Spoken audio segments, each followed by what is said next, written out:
Apa aja yang bisa saya mabuk, saya minum. Semua, judi bola, judi kartu. Saya anggap dia iblis.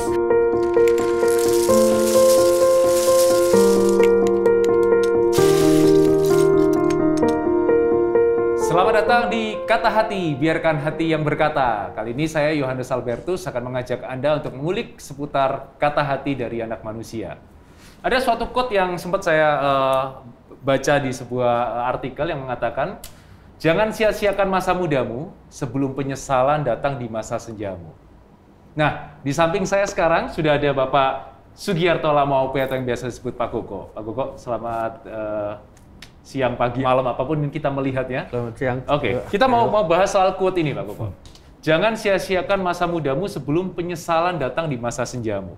Setuju nggak dengan quote itu? Setuju. Anda termasuk orang yang menyia-nyiakan masa muda nggak? Iya. Apa yang Anda lakukan di masa muda Anda, Pak Koko? Kalau dalam bahasa saya, Iya. pat-papat. Pat-papat, satu. Mabuk, Mulai umur? 18. 18 tahun mabuk. Ya. Wow. Apa aja yang bisa saya mabuk, saya minum. Saya makan. Yang paling ekstrim yang pernah Pak Gogo ingat? MX. Itu efeknya? Ngiler. Ngiler. Itu obatnya anjing gila. Rabies itu di Saya tidak campur. tahu. Pokoknya saya makan. Wow. Oke. Papat yang pertama adalah mabuk. Yang kedua? Medok.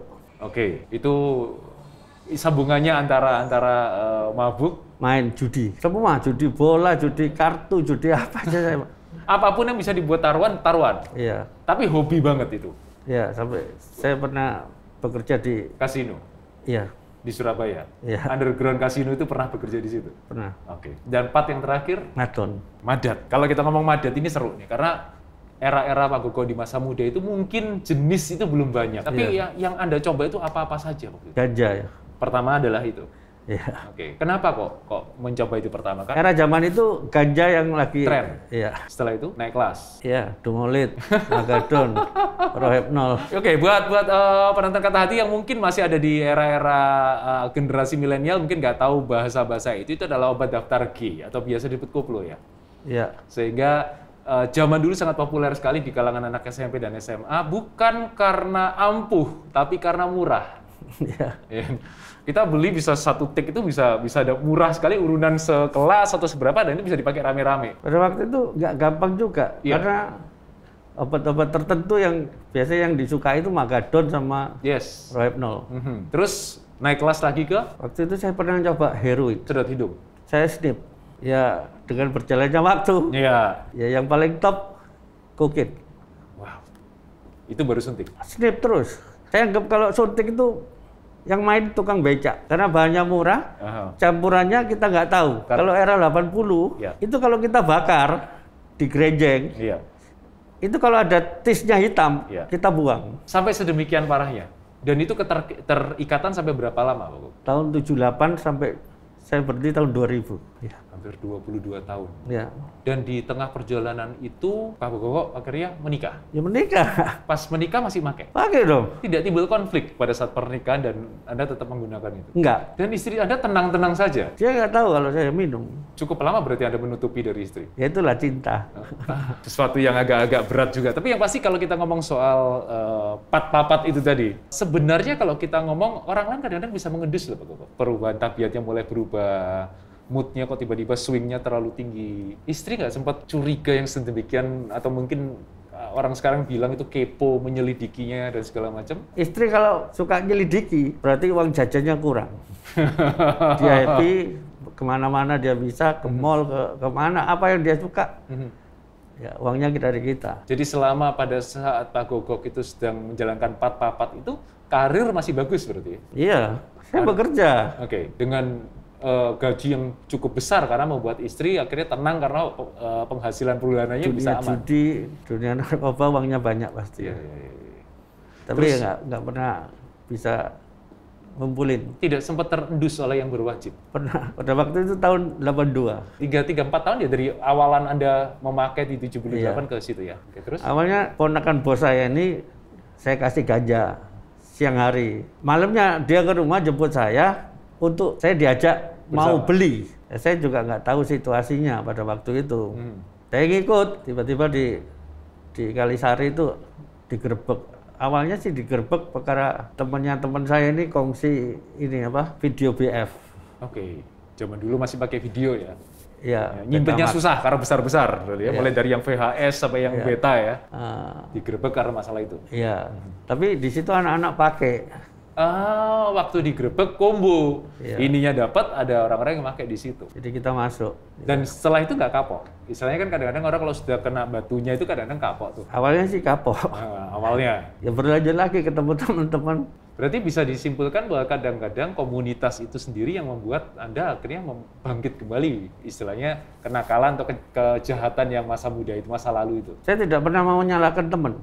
Oke, good. Apa yang saya perbuat, ya saya suka. Yeah. Orang tua saya kalau nyalain teman, kakak saya teman, saya marah. Saya yang salah kan. Sahabat Kata Hati bisa menampilkan juga ada beberapa foto-foto masa muda dari Pak Gogo ini yang keren sih, ganteng lah kayak artis-artis Hong Kong seperti itu. Jadi wajah muda beliau ketika mungkin masih ada di dunia gelap. Nah, sebentar lagi kita akan lanjut ke segmen berikutnya. Tetap di Kata Hati, biarkan hati yang berkata-kata.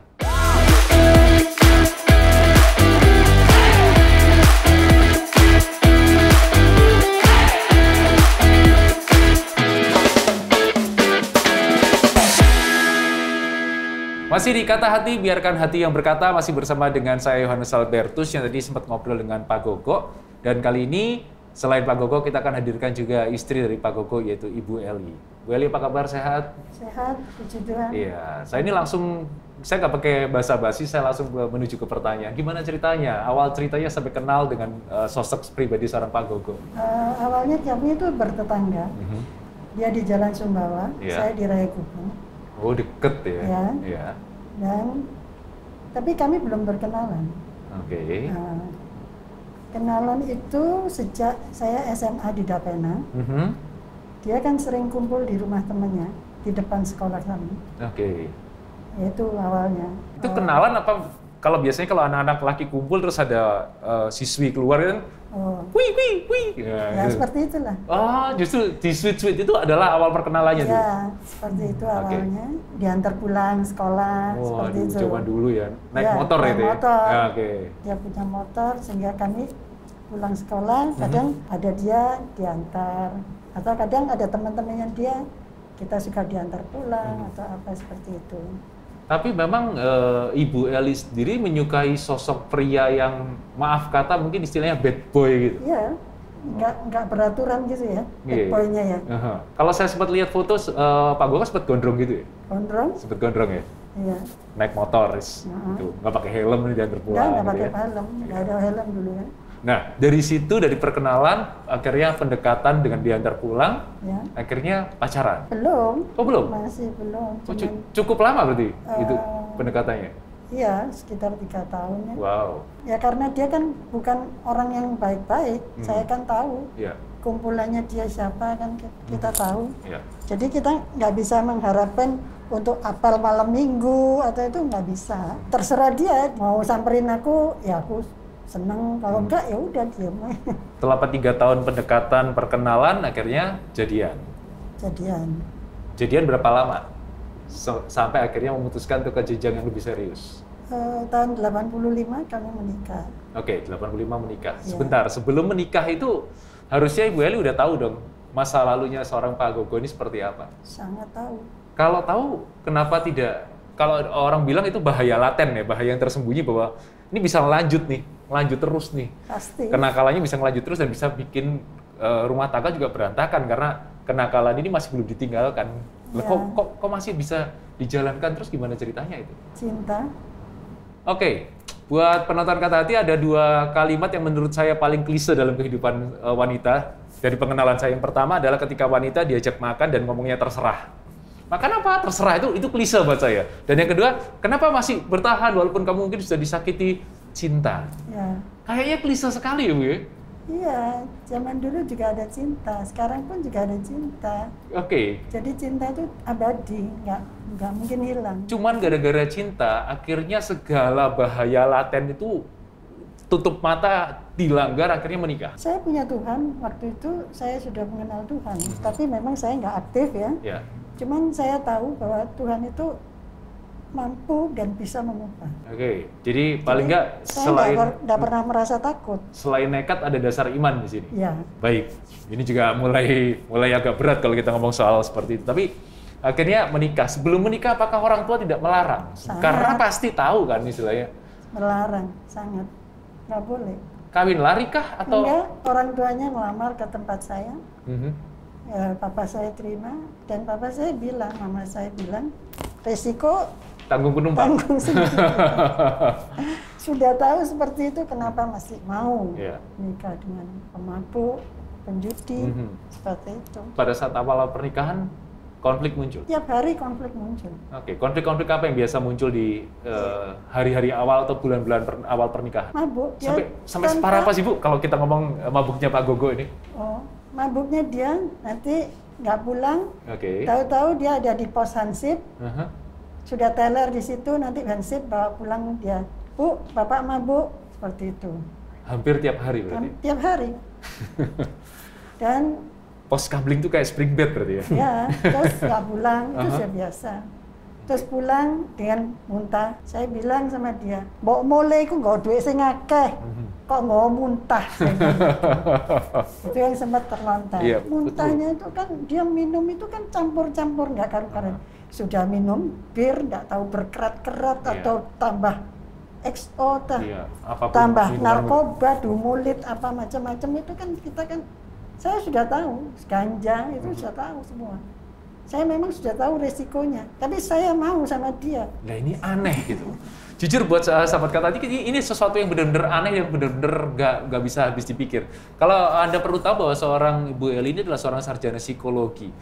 Harusnya ilmu itu bisa dipakai loh Bu. Kuliah kan? Belum lulus tapi? Belum lulus. Tapi kan tetap mempelajari ilmu itu dan harusnya udah tahu istilah kayak self-defense mechanism dan segala macam. Ya, itu kan teorinya. Tapi kalau kita kan harus berhadapan dengan kenyataannya, saya punya Tuhan. Saya bilang sama Tuhan, masa sih Tuhan orang jelek nggak bisa kamu rubah jadi bagus? Oke, ini iman tanpa gangguan, tanpa apa, tetap percaya bahwa masa sih orang jelek nggak bisa jadi bagus. Dan saya minta sama Tuhan juga, waktu saya menikah dengan dia, Tuhan saya mau sama dia, saya mau sama Gogo ini. Dan tahun 85 bulan Agustus, kami menikah dengan keadaan mabuk. Hari pernikahan Pak Gogo mabuk? Mabuk. Gimana cerita tuh Pak Gogo hari pernikahan Anda mabuk gitu? Kalau zaman dulu kan pernikahan itu awal dari pagi, setelah dulu make up, and then Anda persiapan misalnya temu pengantin lah, disiram beras kuning dan segala macam. Kok gimana ceritanya? Ya waktu itu ada acara-acara itu saya nggak mabuk. Malamnya. Tapi di mobil waktu berangkat ke resepsi, saya minum obat. Supaya untuk lebih percaya diri. Pede ya. Gitu. Ya orang nggak tahu kalau saya mabuk. Tapi istri tahu. Tahu. Dan itu di hari pernikahan yang luar biasa, benar-benar dijalankan dengan kondisi yang maaf kata tidak terlalu sadar hari itu. Kalau dibilang nggak sadar saya, karena kebiasaan kan itu. Sudah kebal dengan hal itu. Mungkin baru di pesta itu belum lagi teman-teman itu kemejanya pasti kanpe. Dan yang disediakan di meja kan teman-teman ada bir pasti. Di restoran zaman dulu itu nggak zaman kayak sekarang. Zaman dulu itu walaupun ber-AC masih diizinkan merokok di dalam, minum di dalam. Sekarang kan agak strict yang tidak boleh. Zaman dulu masih boleh sehingga mempermudah akses untuk itu ya. Dengan orang mulai mengeluarkan asapnya, nggak enak nih kalau mulut gini, akhirnya pesan dan segala macam. Dan dulu restoran masih menyediakan hal-hal seperti itu. Kehidupan berjalan seperti itu. Kok betah sih Bu? Ya karena saya juga punya kegiatan, saya masih kuliah. Ketemu kan cuman malam dan udah capek. Sudah gitu. Ya, atau mau bercinta. Ya itu aja. Cuman siang saya kuliah. Kemudian malam ya kadang dia pulang, kadang enggak. Kadang dia mabuk nggak sadar. Seperti itu kan. Jadi tiap hari seperti itu. Komunitas di perkuliahan kan dengan teman-teman nggak begitu merasakan bahwa ya tahu sih kalau malam dia kan pasti ke diskotik. Saya juga ikut ke diskotik, ikut kemana itu pasti ikut saya. Dan di sana itu pasti ada purel-purelnya yang bersama-sama dia. Dan itu mesti kita bertengkar pulang. Ada sisi cemburu juga di situ, insecure juga. Iya, cemburunya itu karena dia lebih memperhatikan ya, orang lain daripada saya sebagai istri, dan tidak menghargai sama sekali. Tidak ada harganya saya waktu itu. Dan Bu Eli masih bertahan? Ya, bertahan. Wow. Karena saya cinta dan saya ingin Tuhan mengubah dia menjadi orang yang normal lah, istilahnya seperti itu. Tapi kan tidak semua iman dan semua doa itu dijawab dengan tempo yang singkat. Kadang bisa bertahun-tahun, kadang bisa berbelas-belas tahun. Ya, berpuluh-puluh tahun. Berpuluh-puluh tahun untuk sampai titik itu. Sampai anak kami yang ketiga, 2001. Baru ada perubahan yang sangat signifikan di situ. Itu masih ada will, masih ada macam-macam. Jadi perjalanan hidup itu sangat nggak nyaman. Cuman karena saya ini orangnya kan ya satu cuek, saya satu punya Tuhan, saya sama keluarga itu dekat sama mama papa saya. Tapi saya nggak cerita kalau ke mama papa bahwa suami saya seperti ini, karena saya malu kan. Iya. Punya suami seperti ini. Seperti perkataan orang tua di awal, dari resiko tanggung penumpang, maka mau nggak mau tetap bertanggung jawab dengan konsekuensi dan keputusan yang diambil. Oke, pada saat Pak Goko dalam kondisi yang seperti itu, anak pertama, anak kedua lahir berarti ya? Iya. Biasanya kalau anak sudah lahir, seorang ayah yang dulunya mungkin kurang baik, itu mulai muncul sisi kebapakannya sehingga berubah. Apakah Pak Goko juga ada perubahan? Dia nggak berubah, cuman dia sayang sama anak-anaknya. Oh, oke. Dia sangat sayang sama anak-anaknya sehingga dia punya satu kebiasaan tuh untuk memberikan barang mewah kepada anak-anak itu. Karena dia waktu itu kan juga bekerja. Ya. Dia masih bukan berlimpah pengangguran, betul. Ya, bukan bekerja dalam bidang narkoba, tapi dia kan ekspedisi. Jadi dia punya banyak, ya menurut saya ya waktu itu cukuplah saya ya, sehingga anak saya itu terpenuhi, saya pun terpenuhi, kewajiban untuk ekonomi rumah tangga itu terpenuhi, sehingga nggak begitu merasakan bahwa ya itu seperti dia belanjanya cukup. Ya, saya sempat berhenti sih pada waktu saya bekerja di dunia kasino. Saya sempat ya sekali-sekali saya pakai. Oke. Tapi saya punya tanggung jawab di bos sama di keluarga. Saya sempat berhenti setelah saya jenuh. Saya keluar dari pekerjaan, saya mulai lagi. Wow. Sabu waktu itu terakhir. Itu tren-tren awal istilahnya sabu-sabu itu di situ, dan Pak Goko sudah pernah. Sampai dia parno juga. Sabu masuk Indonesia 96. Ya, di situ saya mulai bekerja. Karena saya sudah nggak ikut di dunia gambler. Karena di dunia gambler kita nggak bisa mabuk kan? Ya, harus mengawasi, harus konsentrasi tinggi di situ supaya nggak ada yang curang, ada yang. Dibalas dia. Tahun 89, 90, 91 difalas. Dia dipercaya sama bos. Iya. Sehingga mungkin ya nggak boleh mabuk-mabuk seperti itu. Oke. Sahabat Kata Hati, sebentar lagi kita akan kembali lagi untuk melihat bagaimana konflik yang terjadi dengan 3 huruf yang sangat menyakitkan buat sebuah rumah tangga, yaitu WIL, Will, wanita idaman lain. Tetap di Kata Hati.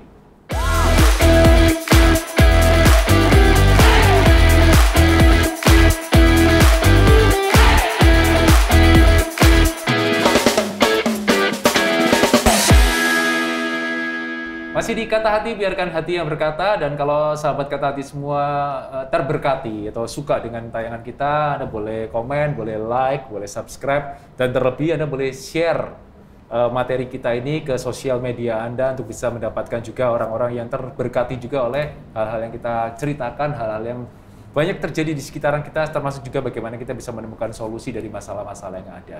Masih bersama dengan Pak Goko dan Bu Eli. Seperti tadi sempat saya berkata bahwa ada 3 huruf yang sangat menyebalkan dalam rumah tangga, terutama buat kaum istri, itu will, wanita idaman lain. Di tengah segala kesibukannya, di tengah segala kenakalannya, akhirnya Bu Eli mengendus sesuatu di situ. Ya, saya mengendusnya itu yang paling terakhir itu tahun 99 itu. Tahun 99. Karena dia sering pulang ke rumah itu bawa satu kunci, dan kunci itu banyak. Jadi nggak satu, cuman satu gombol gitu ya. Saya tanya, ini kunci apa? Kunci kamar biliar. Jadi memang dia suka main biliar di teman-temannya dan suka nggak tahu diserahin atau enggak, dia berbohong. Nah, pada Desember Natalan tanggal 25 kita ke gereja. Saya dan anak saya 2 dipulangkan sama dia. Setelah selesai ibadah. Setelah ibadah selesai jam 12. Kemudian dia pergi lagi. Waktu itu hari Sabtu dan ketemunya Minggu ya. Minggu. Kemudian dia kan bilang saya ke rumah salah satu sahabatnya di Graha Family. Jam 2 atau jam 3 sahabatnya tuh telepon saya. Mana Gogo? Loh, katanya tidur rumahmu. Oh enggak tuh, dari tadi malam nggak ada katanya gitu. Saya nggak tahu, terbersit kekunci. Kemudian saya telepon teman saya yang di Dharma Husada, aku anterin ke salah satu perumahan baru. Loh, di mana kan banyak perumahan baru, nggak tahu kamu mau kerja aku kemana aja terserah kan gitu. Dan pilihan teman saya jatuh ke Laguna. Ini intuisi seorang istri mulai muncul ya? Ya, saya sudah sering curiga, tapi dia mematahkan kecurigaan saya karena nggak langsung di hadapan saya. Teman saya ajak ke salah satu perumahan itu, siap, kata teman saya, siap. Apapun yang terjadi mental harus disiapkan, kata teman. Tapi Tuhan itu sangat luar biasa dan baiknya. Begitu banyak perumahan, klasternya yang kecil, besar, dan tengah. Betul. Ya kan? Jadi perumahan baru yang sedang berkembang tuh dengan tanah sedemikian luas pasti mencari jarum dalam tumpukan jerami. Iya, tapi kenapa Tuhan bisa pimpin saya seperti ini? Dimasukkan ke klaster yang besar sekali. Oh, nggak mungkin, saya bilang begitu. Terus ke kecil, nggak mungkin. Loh kok bisa nggak mungkin? Nggak tahu, pokoknya nggak mungkin. Cari yang tengah-tengah. Saya tahu kapasitas uangnya dia kan. Jadi nggak mungkin dia beli yang terlalu besar gitu, nggak. Kecil ya nggak mungkin dia. Pasti kan mirip-mirip sama rumah kami. Betul. Akhirnya benar. Dia ada di salah satu rumah dan pakai celana pendek, nggak pakai baju. Di depan halaman rumah yang baru itu. Dia terkejut, saya terkejut. Teman saya, itu. Iya, ya udahlah, saya turun, saya samperin. Saya cuma bilang, oh ini, pilih aku apa pilih dia? Udah, gitu aja. Tanpa emosi dan tanpa histeris? Tanpa emosi, tanpa histeris, saya turun. Dia terkejut, saya nggak mau pulang ke rumah, saya pulang ke rumah teman saya di Dharma Husada itu. Saya nangis dan tumpah air mata saya, oh ini orang yang saya cintai ternyata seperti ini. Jadi akumulasi dari rasa sakit yang ditumpuk-tumpuk selama bertahun-tahun itu tumpah pada hari itu? Ya, karena kalau wanita itu perasaan. Cinta itu dikhianati itu perasaan. Betul. Kalau dia perkara nakal, minum, mabuk, itu kan bukan pengkhianatan. Itu kan hanya perilaku. Betul. Istilahnya kan nakalannya untuk diri sendiri. Untuk diri sendiri. Betul. Kalaupun ada apa-apa ya resikonya tanggung sendiri. Dan ini ternyata terbukti dan memang kami dulu di lantai ini di Rungkut Mega juga, lantai 1, 2, 3. Telepon kami kan line 1, line 2, line 3. Dan dia suka di line 2 untuk telepon-teleponan. Oh ini buktinya berarti nyata sekarang. Dan itu udah saya katakan sama dia, pilih saya atau pilih dia. Terus saya enggak pulang, saya di rumah teman saya itu menangis. Terus kakaknya dia dipanggil. Akhirnya dia nyusul ke teman saya. Kakaknya dipanggil, kemudian kakaknya bilang, ayo udah pulang, kita selesaiin di rumah. Ya udah saya mau pulang. Saya pulang. Terus kejadian itu ya udah kita udah nggak baikan, dia juga nggak mau berbaikan, sama-sama kita nggak mau berbaikan. Wah, ego ketemu ego. Ya, ego ketemu ego. Maaf kalau saya salah, sempat kepotong untuk berpisah nggak? Sempat kepikiran untuk berpisah? Sempat dong. Karena sudah perasaan yang dikhianati seperti daging yang diiris pisau ya. Tapi karena saya ini dekat sama Tuhan. Oh, kembali lagi baik. Kembali lagi saya ini orang yang cinta Tuhan sebetulnya. Dan saya takut sama Tuhan. Saya baca firman, saya berdoa, saya puasa. Apa Tuhan yang harus saya lakukan? Cerai? Atau saya harus meneruskan? Itu saya berpuasa. Kebetulan saya penjahit ya, di lantai 2 itu saya punya penjahit banyak. Kemudian anak buah saya salah satu dibilang, Cilili ke gereja, salah satu gereja, ini bagus, begini-begini. Hari Jumat saya ke gereja Persekutuan Doa, dikatakan pendetanya waktu itu Royandio Taswet, jangan sekali-sekali berharap sama manusia, pasti kamu kecewa. Itu saya pegang. kayak sebuah kalimat penguatan. Penguatan ya. Saya tetap cari Tuhan, saya tetap berdoa. Terus satu ketika Tuhan tuh berbicara kepada saya gini, enak kamu bercerai, anakmu 2. Itu yang menggugah saya untuk tidak bercerai dan membatalkan perceraian. Padahal kami sudah, orang tua saya sudah didatangkan untuk kami berpisah. Papa sama mama saya bilang, terserah mau ikut dia atau ikut papa. Papa masih biasa membiayai dengan 2 anakmu. Bukan kebetulan ya, mungkin Tuhan suruh saya ikut dia. Jadi pilihan yang kayak 2 kali orang tua ini dikecewakan dari pernikahan sampai akhirnya ketika mau berpisah ditantang ulang, tetap akhirnya memilih Pak Gogo. Konsekuensinya saya harus bertekuk lutut sama Tuhan lebih lagi. Sehingga memang benar saya doa puasa. Saya cari Tuhan.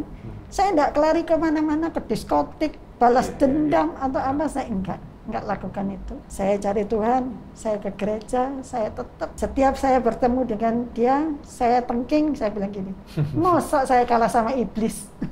Saya enggak mau kalah sama iblis, saya harus menang dari iblis. Saya anggap dia iblis, karena dimasukin iblis. Di dalamnya ya. Bukan dia, tapi iblis. Dia kasih duit segepok, saya lempar. Ya bukan sombong, ya maaf ya.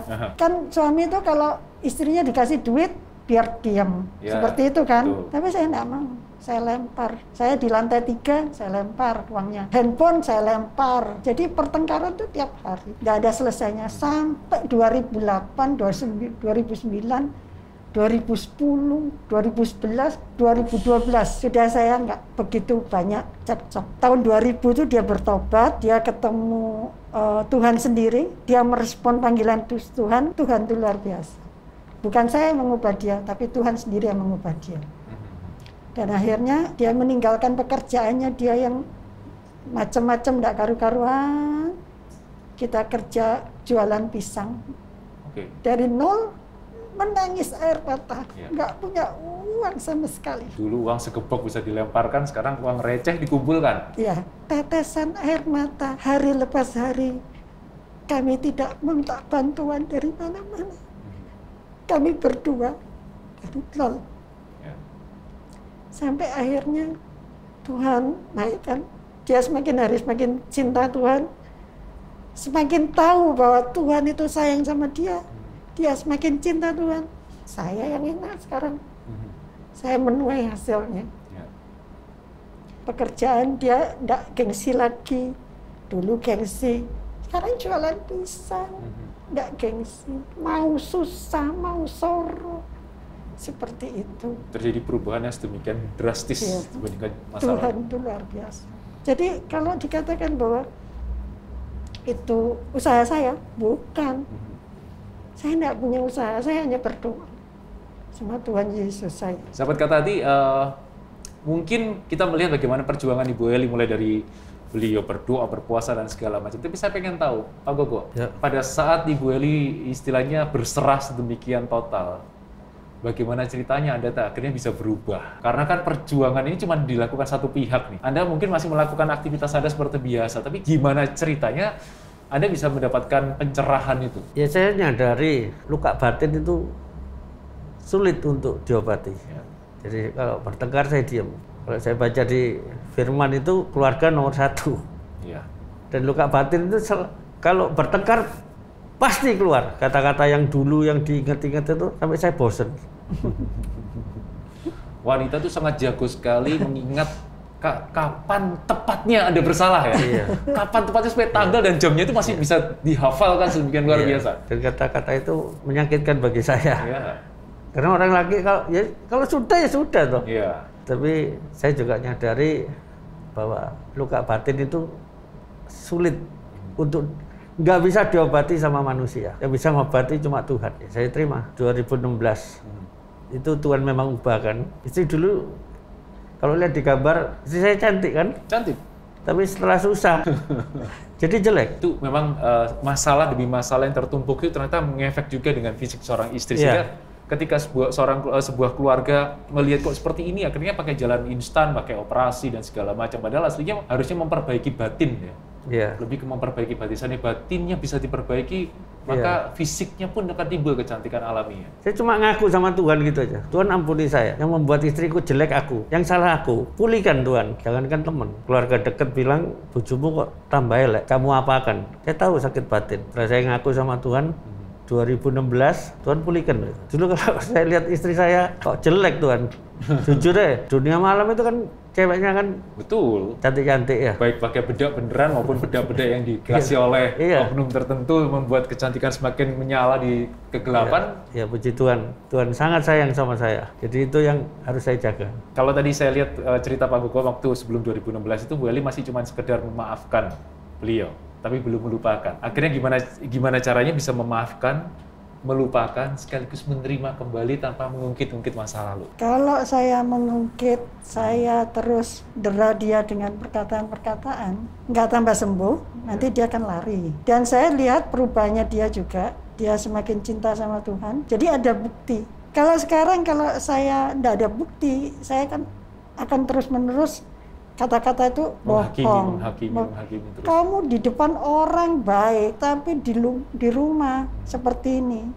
Jadi saya melihat bahwa dia di rumah sama di luar harus sama, terintegrasi ya, semuanya itu cocok semua. Saya memaafkan dia itu karena perubahannya dia memang betul-betul dia mau berubah. Kalau dia tidak mau berubah kan kita jadi kecewa lagi. Bagaimana kami bisa menerima keadaan seperti itu. Tapi yang terpenting adalah saya menerima dia apa adanya karena saya mencintai dia. Cinta itu bekal untuk saya menerima dia. Karena saya juga nggak kebaikan, dia juga ada sisi jelek. Jadi kita sama-sama punya sisi jelek. Jadi saya introspeksi juga. Saya nggak melihat kejelekannya terus-menerus, saya juga melihat kebaikannya dia. Kalau kita melihat kejelekannya dia terus-menerus, tidak akan pernah pulih saya. Betul. Dan sahabat Katati baru tahu bahwa Pak Gogo dan Bu Eli ini sekarang sudah dikaruniai tiga orang anak ya? Laki perempuan? Adelia, perempuan, umur 32 tahun. Wow. Alexander Himawan, 25 tahun, cowok. Yang terakhir Abraham Efron, 19 tahun. Kalau saya lihat dari umur, pasti anak pertama dan anak kedua ini sempat tahu istilahnya ayahnya pernah seperti ini. Bagaimana Pak Gogo sendiri untuk berdamai dengan putra-putrinya yang pernah tahu kejadian yang dialami sebelum Pak Gogo akhirnya ada perubahan yang sedemikian luar biasanya? Ya, setelah saya bertobat tahun 2000, tentunya lewat suatu proses ya. Orang nggak bisa seperti stagnas ya. Orang kalau sudah jatuh itu kan malu ketemu orang. Bapaknya dulu kan nakal. Sekarang saya nggak pernah kemana-mana. Itu aja yang bisa saya lakukan. Tapi satu hal yang saya takut. Saya kalau terus, pasti anak saya ikut. Iya, karena contohnya sudah ada. Iya. Role modelnya sudah terlihat dari situ, maka mereka akan mencontoh ayahnya yang mungkin kelakuannya masih belum bisa berubah. Karena saya tahu, dosa itu turun 4 generasi. Dan saya baca itu. Itu hikmat. Jadi kalau saya tidak berhenti, saya tidak bertobat, pasti anak saya atau cucu saya besok pasti menanggung. Jadi hal itu saya nggak mau lakukan. Saya takut. Cukup di sini Tuhan. Itu aja. Dan akhirnya keluarga dipulihkan. Ya. Nah, berikutnya bagaimana cara Pak Gogo sendiri untuk berdamai dengan harga diri? Karena dulu saya tahu dari cerita Bu Eli dan segala macam, Pak Gogo ini mungkin necis. Akhirnya ketika bertobat malah harus meriset perekonomian kembali ke nol. Dan sekarang bukan necis tapi malah mengais-ngais. Istilahnya kayak tadi sampai jualan pisah mulai dari nol. Itu istilah saya sih mengais-ngais rezeki. Zaman dulu rezeki begitu gampangnya datang, tapi ketika Anda mulai dipulihkan malah Anda harus merangkak dari garis yang paling tipis nih. Iya, karena kalau kita bersahabat dengan dunia, itu selalu muncul kesombongan. Setuju. Tapi kalau kita bersahabat dengan Tuhan, kita tinggalkan kesombongan kita, karakter kita, Tuhan yang membentuk. Istilahnya kalau dulu kan kalau naik taksi aja mungkin nggak mau, apalagi naik bemo ya. Tuhan itu paling benci sama orang yang sombong. Kalau kamu bersahabat dengan dunia, kamu akan menjadi seteruku. Dan itu saya ingat-ingat. Ini musuh Tuhan ini ya. Saya baca Alkitab, justru itu yang menuntun saya. Karena itu pribadinya Tuhan, saya tahu. Ketika Anda dipulihkan, apakah Anda menjadi pria yang sangat menghargai dan sangat menyayangi istri Anda? Ya pasti tuh. Lewat perkataan, lewat perbuatan, Anda pernah memberikan perkataan khusus pada istri? Saya nggak pernah membuat, tapi dari tingkah laku saya. Kan kalau suami istri kan Istilah orang Jawa itu kan bilang garwo, sigare nyowo. Betul. Jadi dia tahu, tidak usah dengan kata-kata manis. Semua itu satu proses. Ya. Kalau saya tidak berjumpa dengan Tuhan, mungkin saya juga mati ditembak mungkin ya. Bisa jadi. Zaman dulu itu kalau narkoba itu kayak orang megang izin gitu aja. Nggak ada takutnya ya. Betul. Saya itu sudah dikepung di jalan itu saya tidak bisa lari sudah. Mungkin di pikiran ada cuma wah mati aku ini. Yang pikiran saya cuma cerai. Kalau saya ketangkap saya cerai. Yeah. Tapi Tuhan sangat sayang, itu saya hargai itu. Meluputkan Anda dari iya. Semua mobil minggir, mobil saya lolos satu. Dan barang yang saya bawa sangat banyak. Sangat banyak. Itu kalau di zaman sekarang mungkin sudah cukup untuk kuota death penalty kalau kita ngomong seperti itu ya Pak ya. Karena narkoba pasti urusannya dengan hukuman mati itu tadi. 15 tahun pasti. Oke. Bonusnya cerai. Ya. Tapi Tuhan sayang sama saya. Dia lepaskan. Dan itu yang saya respon sampai hari ini. Oke, sebelum nanti kita puncaki kata hati ini, boleh nggak Anda gandeng tangan istri Anda dan berkata kepada Bu Eli, aku mengasihimu dan aku berterima kasih selama ini. Kau sudah begitu luar biasa. Gitu. Kalau bukan karena doanya Bu Eli, mungkin Anda sudah akan kena gitu. Pegang tangan istri Anda, katakan aku mengasihimu dan aku berterima kasih. Aku mengasihi kamu. Iya. Lebih dari kamu. Yes. Lebih dari segala-galanya. Tetap dengan bergandengan tangan, sebagai konklusi kita, boleh nggak Pak Gogo atau Ibu Eli memberikan pesan-pesan, terutama untuk pasangan-pasangan yang lagi menonton saat ini, yang rumah tangganya sedang dalam masalah? Kita harus menyerahkan hidup kita ini kepada Tuhan. Libatkan Tuhan. Jangan pernah bergantung sama manusia. Terkutuklah orang yang mengandalkan manusia. Diberkatilah orang yang mengandalkan Tuhan. Dan itu saya baca. Apapun masalahmu, cari Tuhan. Yes. Dan itu akan menyelamatkan kamu. Yes. Proses memang menyakitkan. Tapi sampai hari ini saya boleh menikmati kebaikan Tuhan. Bagi teman-teman yang melihat, mengakulah di hadapan Tuhan, karena itu kunci untuk kita boleh dipulihkan sama Tuhan. Harus ada pengakuan yang dari dalam. Ya, harus keluar itu. Ampuni aku Tuhan. Karena yang membuat dia jelek, sengsara itu aku. Itu Tuhan mendengar. Dan Tuhan akan memulihkan. Ya. Dan Tuhan akan memberikan jawaban. Amin. Amin. Bapak-bapak, Bu Eli, terima kasih sekali. Suatu hal yang sangat memberkati, suatu hal yang sangat menguatkan buat semua yang lagi menonton Kata Hati pada episode kali ini. Dan sahabat Kata Hati, sedikit mungkin saya mengambil beberapa kata bijak yang tadi sempat saya cari sebelum saya membawakan acara ini. Jangan nilai orang dari masa lalunya, karena kita tidak hidup di sana. Semua orang bisa berubah dan biarkan mereka membuktikannya. Dan mungkin dari kejadian yang dialami oleh Ibu Eli, mungkin saya bisa berkata bahwa happiness can exist because the power of acceptance. Jadi kebahagiaan itu bisa terjadi dari kekuatan sebuah penerimaan kembali. Baik, Yohanes Albertus mengucapkan terima kasih buat semuanya. Sekali lagi jangan lupa komen, like, subscribe, dan jangan lupa juga share kalau ternyata kata hati kita memberkati Anda semuanya. Kita tutup Kata Hati biarkan hati yang berkata.